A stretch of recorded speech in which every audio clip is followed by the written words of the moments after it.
people around the country would say this is what they needed to humble themselves. We wasn't arrogant or whatever. We're confident people. If our confidence offends your insecurity, that's a problem with you. It's not us.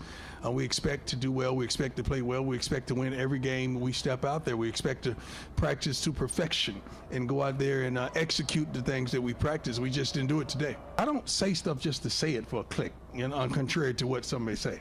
But I keep receipts. But I'm serious. I analyze and I understand what we're up against and what we have and what we need. One thing that I could say honestly and candidly, you better get me right now. This is the worst we're going to be. You better get me right now. So you did hear what Dan Lanning said? I got messengers. God bless him, though, man. He's a great coach. He did a great job. God bless him. He can take their shots. They won. I don't shoot. I don't do that. They won.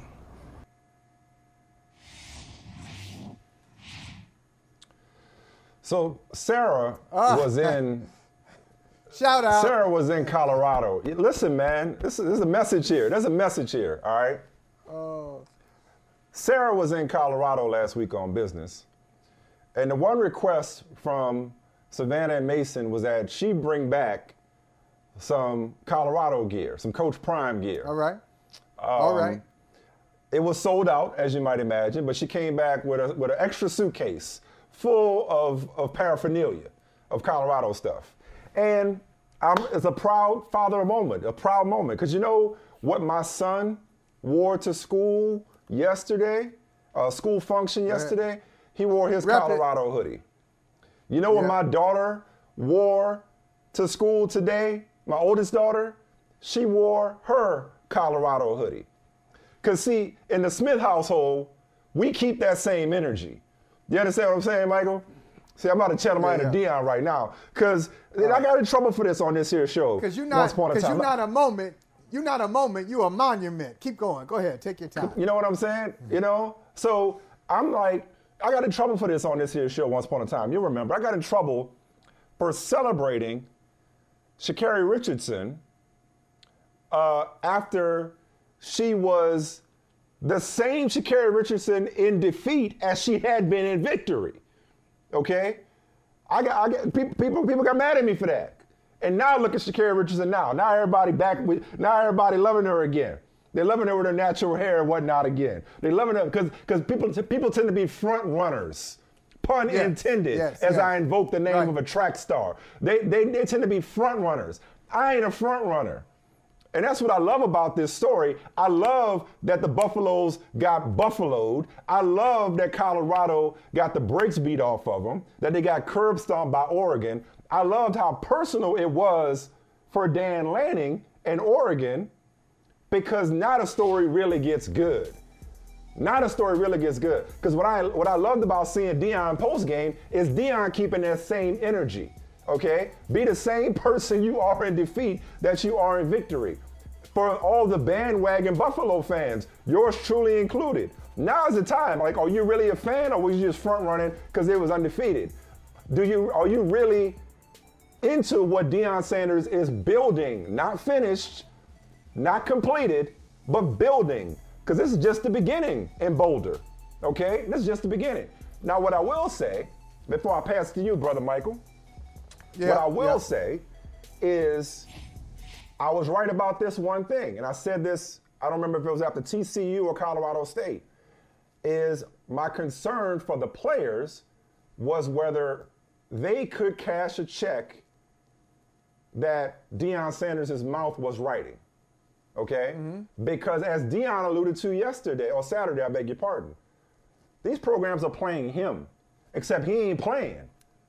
He ain't out there like the new Deion, Travis Hunter, was even injured. So even their two-way superstar wasn't out there to help out. So Deion Sanders is invoking the ire of the rest of the country. He is providing so much easy motivational and bulletin board material for superior programs who are farther along in their progression. Why I feel like I sound like Louis Farrakhan right now. They are farther along in their progression than Colorado is in theirs. And so this was inevitable. This was inevitable that a conference opponent who doesn't need much motivation against a fellow Pac-12 school, or was left of the Pac-12, doesn't need any more motivation, and Deion is providing that. There's this huge target. People are gunning for a program that won one game last year. Now all of a sudden, they're everybody's national championship game. So what happened was exactly what I thought would play out against superior opponents, was that, now we get to shut up Deion Sanders. We get to shut up Shedeur Sanders. They got a target on their back, and they got to live with that. But this ain't the end of their story. Like I said, it's just getting good. Yeah, look, the Pulitzer Prize-winning poet Kendrick Lamar spoke about this when he said, "When it hits the fan, when ish hits the fan, is you still a fan?" He said it so eloquently, and it's a good question. So if you are a Colorado fan, you should be a fan, because Deion Sanders, Mike, we're not even in October yet. Deion Sanders is worth every penny on his contract already, and they've just won 3 games, and we haven't hit October, and they fell out of the top 25. The fact is, nobody, not Sarah, not Mason, not Savannah, not Maya, nobody, not even Stokely, was checking for Colorado last year in the Smith household. I ain't checked for him since 1994. That's right. Or any household in within a 50-mile radius of where you live. None of us were. We weren't paying attention. Kawhi Leonard wasn't going to games. The Rock wasn't going to Boulder. Various pregame shows weren't trying to set up their cameras there and their little temporary studios. He has brought more attention to Colorado in less than a month on the job I'm talking about just a month of games, than anybody has in the previous generation. That's not an exaggeration. So Deion Sanders has done the job. And what's so interesting, the reason people are going at him, they're not going at him because he's got cameras around him, because everybody got a coach's show. Dan Lanning got a coach's show. Homeboy from Colorado State got a coach's show. They all have their contracts. They have a basic contract, then they have all these little perks, camps, speaking appearances, radio shows, TV shows. Everybody does. So everybody in it for the likes and the clicks. That's not the story. The story is he's doing it with swagger. He's doing it in a different way, and he absolutely, even though Lanning knew he had a superior team, I knew that. I knew they were going to get beat. I didn't know they'd get beat by 36. I knew they were going to lose that game. So Lanning has a superior team, but he knows, it's temporary. It's temporary. There's a shift. There's a trimmer. Yeah. There's a trimmer. They're coming. They're coming. Yes, they are coming on the college football landscape. And he is insecure about it, and so are the others. So it's not about Hollywood, YouTube, likes and clicks and all. That's just stupid. It's not about, we're about substance. They're about substance too. You're just better than they are. You got more recruits than they have. You should be better at this point. You've been doing it longer. Question is, you got more question money. is, how long is it going to be there? And it's funny, with Deion Sanders, with the sunglasses, this is why people shouldn't get caught up in uniforms and like, the outside, the appearances and costumes. He's got sunglasses, he's got the chains, he's got the rhymes, he's got all that stuff. But you know what he said? What he said, if you look it up, it's really, he's basically quoting Vince Lombardi. In a sense, he's quoting Vince Lombardi. Vince Lombardi, a quick history lesson, then I'll let it go. Quick history lesson. Before the Packers won their first of 5 NFL championships, 4 of the Super Bowls, NFL championships, before they won their first of 5, they lost their first championship game. They lost to Philadelphia and Chuck Bednarik. Like last play of the game, they lost it. Mm-hmm. Lombardi goes into the locker room. He tells his team, "You'll never have this feeling again. This is the last time we're going to lose in a championship game." And essentially, Vince Lombardi in the 1950s said, "We coming." He said, "There's a seal here, it's a seal here, and we coming." So Deion Sanders is just basically updating and putting a spin on what coaches said 50, 60 years ago. But you know how these coaches are, man. Like anybody that's doing stuff differently than it's been done, like, whether you want to call it disruption, whether you want to call it upsetting, the natural order. It's like Colorado ain't done nothing in forever. Deion hasn't done anything on this level but win 3 games.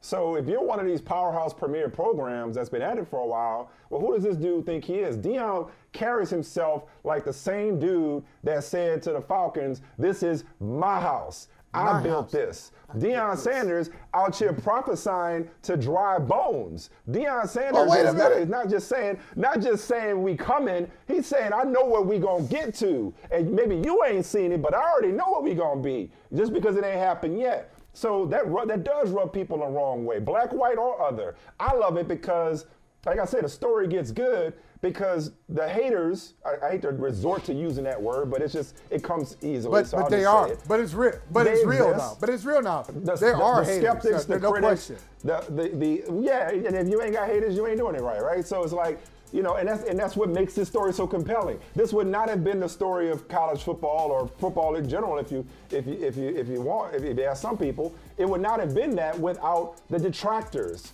The polarization is what's so profitable here. You know what I mean? If everybody was rooting for Colorado, it wouldn't be as interesting. So now the detractors have something to chew on, and the fans have something to chew on. You know what I mean? Like the people who are supporting him get to show just how down they are. Last thing I'll say on this before we move on is the Cinderella story. It didn't end at midnight.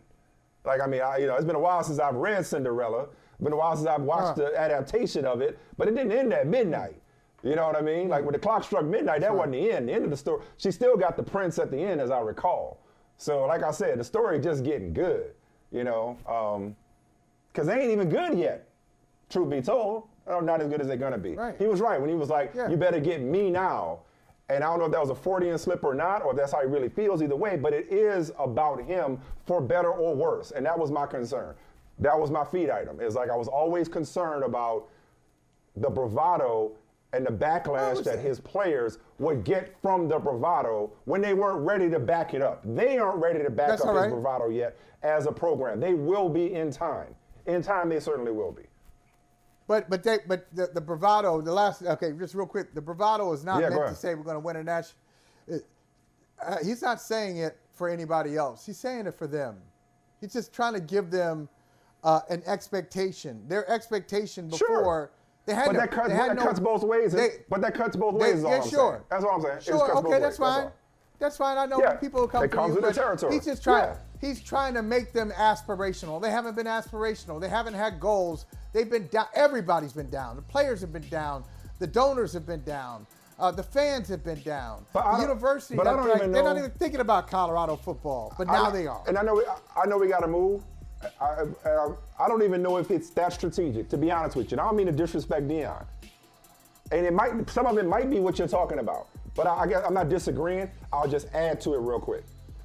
That's just how Deion rolls. That's just how he talks in casual conversation. If he were not the head coach at Colorado, if he were not on that's just how he thinks and operates and talks in whatever walk of life he's moving and operating in. Whatever lane he's in, that's how he thinks. So I don't think he's sitting up here saying, I got to send a message to the team. I got to say this to get them thinking. No. He's just like, turn on the microphone, turn on the camera. That's how he is. So he just, he's already won regardless of what the scoreboard says. Hey, thank you for watching Brother from Another. If you haven't hit that subscribe button, go ahead and do that now. Don't forget you can catch us 3 to 4 weekdays on PeacockTV.com and on Sirius XM Channel 85.